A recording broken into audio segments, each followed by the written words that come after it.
সঠিক নিয়মে সরল শিখি কোশ্চেন বা প্রশ্নটা দেওয়া আছে, দেখে নিন।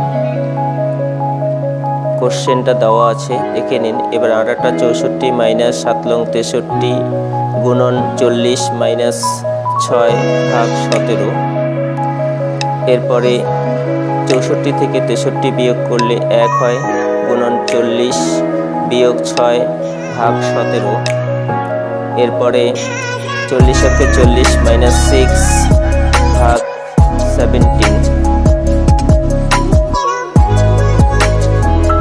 ইকুয়াল টু 40 থেকে 34 6 বিয়োগ করলে 34 ভাগ 17।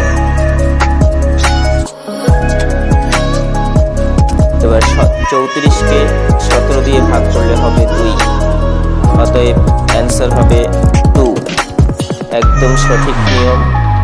এই নিয়মটা ফলো করলে যে কোনো বদমাশ নিয়ম অনুযায়ী যে কোনো সরল অঙ্ক আমরা খুব সহজেই সমাধান করতে পারব। পুরো অঙ্কটিকে ভালো করে দেখে নিন।